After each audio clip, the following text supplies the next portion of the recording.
apalagi Indonesia akan tampil dengan 6 pemain abroad yang bisa dikatakan menjadi kerangka tim ya.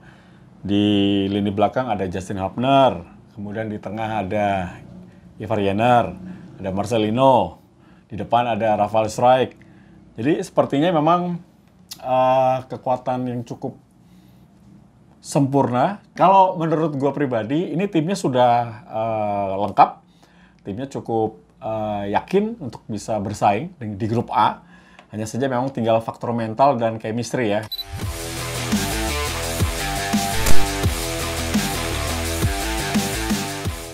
Di atas kertas semuanya indah, di atas kertas semuanya sempurna. Meskipun dalam kenyataannya tidak sesuai dengan ekspektasi kita. Tinggal bagaimana kita menyikapinya. Ya, kembali di atas kertas kali ini, gue akan membahas mengenai Tim Nasional Indonesia. Sebelumnya terima kasih buat teman-teman yang sudah subscribe, yang sudah share videonya, sudah nonton. Thank you. Baik, gue akan membahas mengenai Tim Nasional Indonesia atau Tim Indonesia U23 yang akan tampil di Piala Asia U23 yang akan berlangsung di tanggal 15 April nanti sampai tanggal 3 Mei. Nah, ini menarik ya. Ada foto salaman nih, Sinteyong sama Pak Erick Thohir. 4 besar. Wow, semifinal targetnya. Apakah ini menjadi sebuah target yang muluk-muluk? Nggak juga, karena memang targetnya adalah ingin masuk ke Olimpiade Paris 2024. Jadi masuk semifinal berarti tiket langsung menuju Olimpiade. Semoga saja, karena memang kalau kita melihat di kekuatan tim U23, Indonesia bisa bersaing lah di Asia. Semoga saja ini rezeki bisa memberikan hadiah lebaran ya. Setelah lebaran nanti kita bisa masuk ke bukan hanya 8 besar tapi semifinal. Terus bisa masuk ke Olimpiade di Paris nanti. Amin! Ya, apakah muluk-muluk? Ini kalau opini gua, sebenarnya cukup tinggi ya. Karena memang persaingannya cukup berat di grup A. Kita bersama dengan Qatar, tuan rumah, Australia, dan juga Yordania. Memang kalau tim senior, mungkin ini target yang tidak realistis. Tapi ini masalahnya tim U23. Jadi negara-negara tersebut juga tidak diperkuat oleh tim terbaiknya atau pemain-pemain yang tampil di Eropa. Mereka akan bermain dengan pemain muda dan juga pemain-pemain yang berlaga di liga lokal. Jadi kesempatan itu besar banget. Apalagi Indonesia akan tampil dengan 6 pemain abroad yang bisa dikatakan menjadi kerangka tim ya. Di lini belakang ada Justin Hubner, kemudian di tengah ada Ivar Jenner, ada Marcelino, di depan ada Rafael Struijk. Jadi sepertinya memang kekuatan yang cukup sempurna, cukup serius dari PSSI dalam melobi-lobi tim di mana mereka bermain. Karena ini bukan kalender FIFA, pasti tim tersebut tidak mudah untuk melepas pemainnya. Mereka pasti rugi dong. Gue udah gaji lu nggak main di tim gue, lu malah pergi ke tim nasional. Seperti itu. Tapi gue rasa ini lobby-lobby yang sangat baik dari Pak Erick Thohir ya, dari PSSI kepada tim-tim tempat mereka bermain, sehingga mereka mau melepas meskipun ini bukan FIFA Matchday.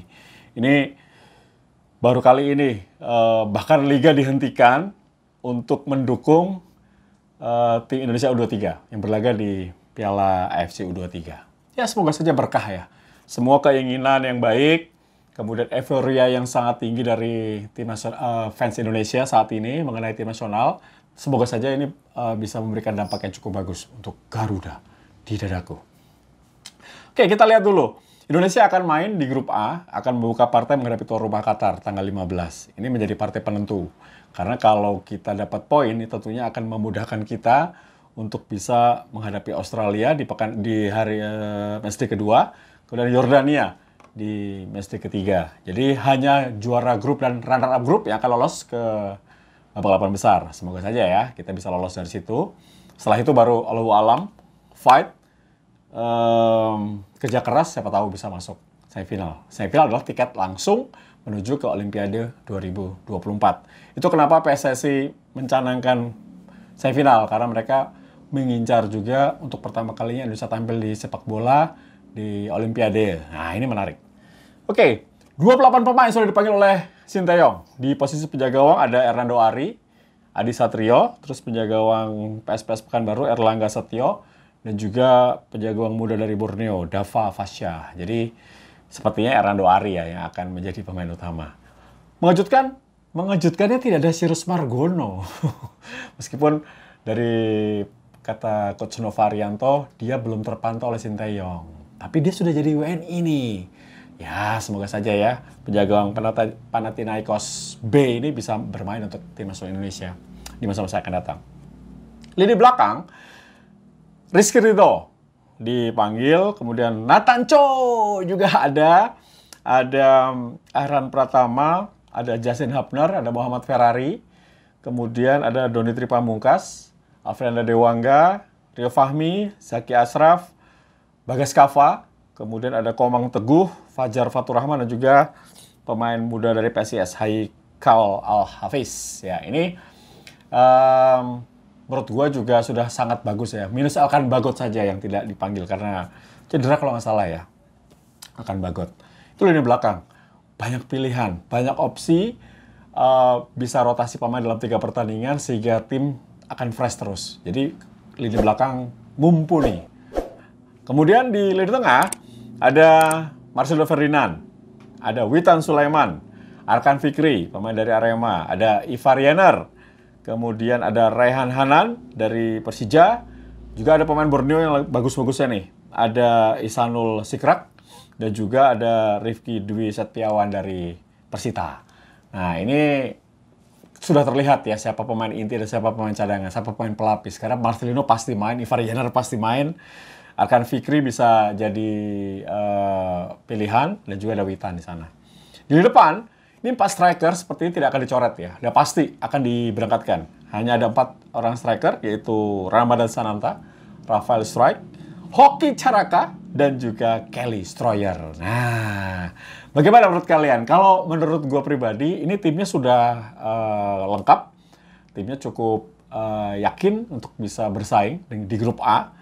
Hanya saja memang tinggal faktor mental dan chemistry ya. Ini waktunya tidak lama lagi dan mereka sekarang lagi TC. Semoga saja berhasil ya. Terus menurut Bung Tio, siapakah starting 11 yang akan tampil oleh Sinteyong? Ini pertanyaan yang sulit ya.